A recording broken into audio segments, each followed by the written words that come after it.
మరి శివాజీ గారు నిన్న కామెంట్ చేశారన్న లేడీస్ మీద, సో అది ఎలా చూస్తారు? ఓ రకంగా శివాజీ గారు చేసిన కామెంట్స్ అక్షరాల కరెక్ట్. ఎందుకంటే ఈ సభ్య సమాజం లేడీస్ని అంటే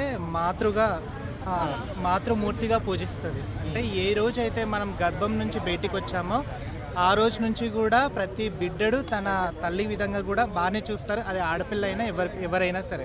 కానీ ఇప్పుడున్న ఈ సమాజం మొత్తము లేడీస్ మొత్తము ఇక్కడికి షార్ట్స్ వేసుకొని మినీ స్కర్ట్స్ వేసుకొని ఇది ఇంకోటి ఏంటంటే వేరే దానికి కూడా పోర్ట్రేట్ చేస్తున్నట్టు ఉంది. కాబట్టి శివాజీ గారు మాట్లాడిన దాంట్లో అక్షర సత్యం.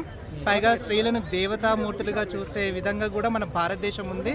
ఆ సంస్కృతి సాంప్రదాయాలకు కూడా ఒక చీర కట్టులో తెలుగుతనం ఉట్టి పడేలా మన గౌరవిస్తాం. కాబట్టి స్త్రీని అలా చూడడం చాలా కరెక్ట్. ఆయన చేసిన వ్యాఖ్యలు కూడా చాలా అంటే చాలా మంచిది. అంటే ఒక ఎం అనే వర్డ్ కూడా వాడారు మధ్యలో, ముండాలు అని అనుకుంటాము అని చెప్పి, దాన్ని ఇలా చూడొచ్చు నిజంగా. ఎందుకంటే ఇప్పుడు స్త్రీలను ఎప్పుడైతే నిండు కట్టుతో చూస్తామో ఒక దేవతలాగా చూస్తామని చెప్పేసి కూడా అంటారు. అంతేగాని ఇట్లా బరి తెగించి ఇట్లా ఇక్కడికి షార్ట్స్ వేసుకొని ఇక్కడికి వేసుకున్నా ఉన్నట్టయితే ఒక రకంగా అలాంటి వర్డ్సే వస్తాయి.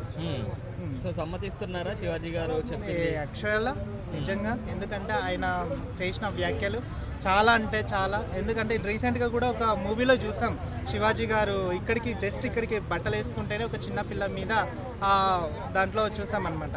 అలాంటిది ఈరోజు ఏకంగా ఒక వేదికగా ఆయన చెప్పడం అనేది చాలా కరెక్ట్ అని అనిపిస్తుంది.